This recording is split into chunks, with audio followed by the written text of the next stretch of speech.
Teman-teman, di video sebelumnya kita telah mempelajari tentang cara membuat worksheet. Sekarang, saatnya kita membuat laporan keuangan. Yang pertama yang akan kita buat yaitu income statement atau laporan laba rugi. Kedua, capital statement atau laporan perubahan ekuitas.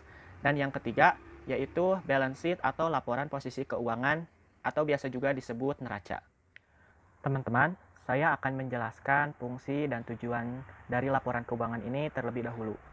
Fungsi dari laporan laba rugi atau income statement adalah untuk menyajikan informasi kepada pengguna informasi keuangan perusahaan mengenai keuntungan atau kerugian yang dihasilkan perusahaan saat beroperasi dalam periode waktu tertentu. Yang kedua yaitu laporan perubahan ekuitas atau capital statement. Adalah sebuah laporan keuangan yang berfungsi untuk menyajikan laporan mengenai perubahan modal dalam sebuah perusahaan dalam suatu periode tertentu. Yang terakhir yaitu laporan posisi keuangan atau neraca. Adalah salah satu laporan keuangan yang memberikan informasi tentang posisi aktiva, kewajiban, dan modal yang disajikan pada akhir periode.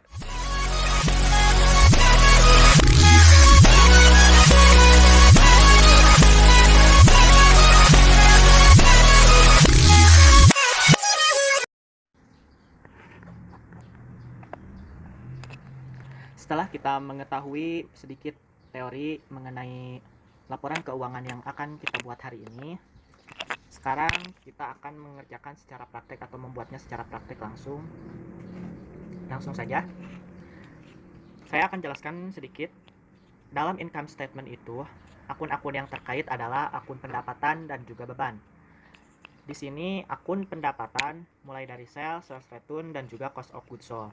Sedangkan expense mulai dari salaries expense, utility expense, sampai bad debt expense. Kita mengambil ini semua dari mana? Jawabannya kita mengambil itu dari worksheet. Nah, di sini sama, jadi kita tinggal langsung ambil saja mulai dari sales. Nah, ini merupakan pendapatannya sampai cost of goods sold, sedangkan bebannya mulai dari salaries expense sampai bad debt expense. Untuk menominalnya langsung saja kita jawab ya dalam income statement bagaimana cara mengisinya. Yang pertama ada sales. Kita ambil sales dari sini. Kita lepas ke. Nah, untuk sales return karena dia ada di sebelah debit, jadi kita harus kurang. Sales return ini sebesar 450.000. Kita tulis.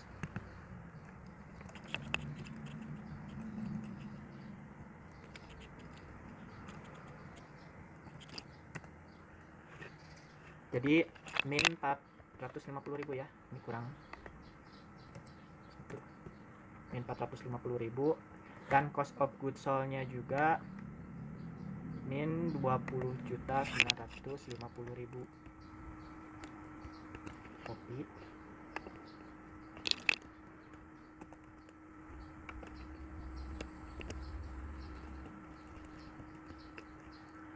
Dari itu cost of goods sold 20.950.000.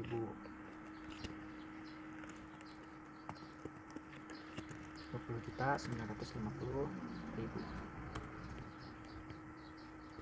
Tidak terkurung.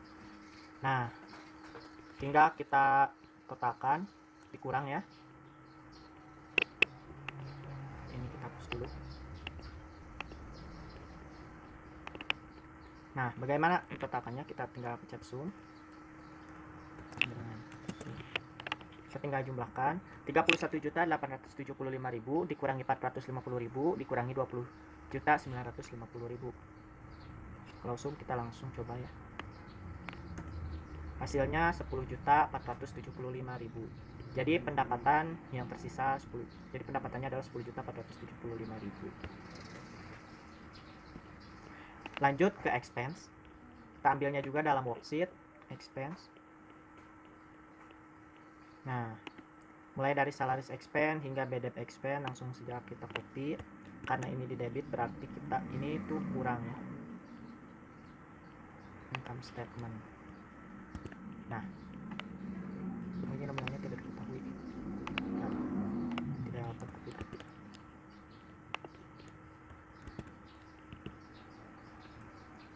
Oh, salah. Dalam worksheet berapa? 3.550.000. Kita tulis juga langsung saja. 3.550.000.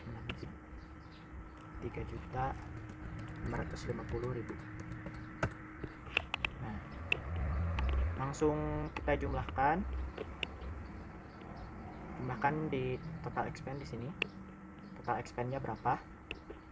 Kita jumlahkan. Langsung kita menggunakan rumus sama dengan sum, kita ambil sum ini. Nah, totalnya total expense 7.559.750. Lalu selanjutnya bagaimana? Nah, di sini ada tahap terakhir, kita menentukan apa perusahaan mendapatkan laba atau rugi. Caranya sudah, kalian tinggal cek sum sama dengan total income dikurangi total expense. Kalau hasilnya positif berarti net income, artinya perusahaan mendapatkan laba. Apabila hasilnya negatif berarti perusahaan mendapatkan rugi. Kita cek hasilnya 2.915.250. Ini positif, berarti perusahaan mendapatkan laba, atau kita tulis saja net income di sini. Net income. Jadi income statement atau laporan laba rugi sudah berhasil kita buat. Nominalnya sebesar 2.915.250. Teman-teman, lanjut di jurnal yang kedua tentang laporan keuangan, yaitu capital statement. Setelah kita mengisi income statement, kita selanjutnya mengisi capital statement. Capital statement, akun-akun yang terkait adalah kapital atau modal awal. Yang kedua net income. Kenapa net income? Karena sudah diketahui di income statement bahwa perusahaan kita mengalami laba atau mendapatkan laba. Sedangkan apabila perusahaan mendapatkan rugi atau loss income, di dalam capital statement-nya juga kita menulisnya loss income dengan nominal negatif. Yang ketiga adalah prepay atau pengambilan secara pribadi uang perusahaan. Langsung kapital kita ambil dari mana? Yaitu worksheet. Kapital sama dengan juga equity atau ekuitas ya. Untuk kalian yang masih bingung, equity di sini 65.750. Salah alamat. 65.750.000. Nah, net income kita ambil dari income statement sebesar 2.915.000. 2.095.250 ya. Oh salah, 915.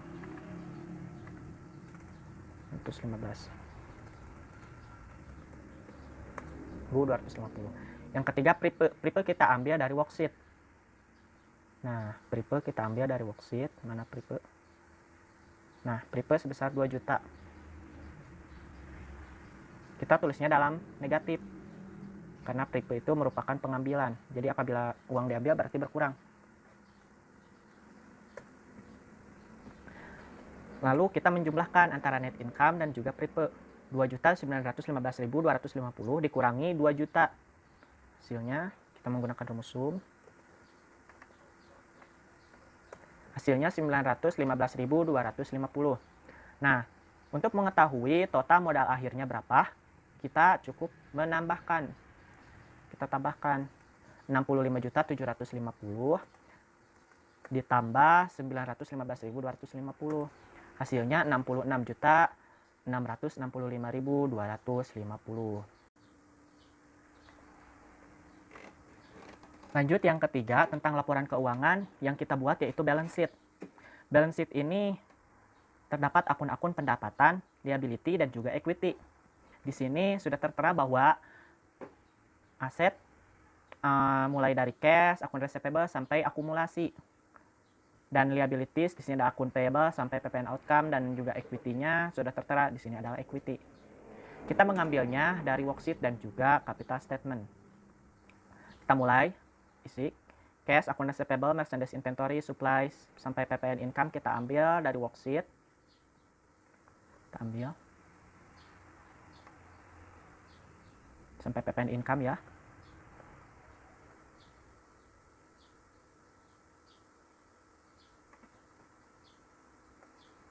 Kita ambil karena ini value, karena tidak diketahui kita isi sendiri. Dalam worksheet 1.950.000. Nah, setelah diisi, kita hapus dulu tabel yang ambil.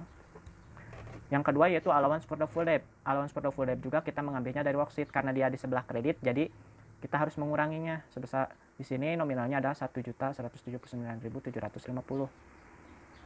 Kita harus menguranginya.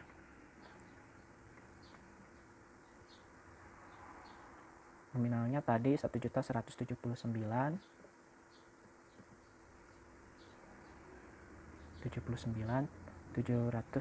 kalau nggak salah ya. Sorry ya, mungkin nama 750. Yang kedua equipment, kita mengambilnya juga dari worksheet. Equipment sebesar 5 juta karena dia positif, ada di sebelah debit. 5 juta. Dan yang terakhir yaitu akumulasi. Akumulasi juga ada di sisi kredit, jadi negatif sebesar 800.000. Kita tulis 800.000. Totalnya adalah 79.157.750. Lanjut di sisi sebelah kanan yaitu liability dan juga equity. Kita harus mengisi liability dan juga equity. Liability kita ambil dari worksheet juga.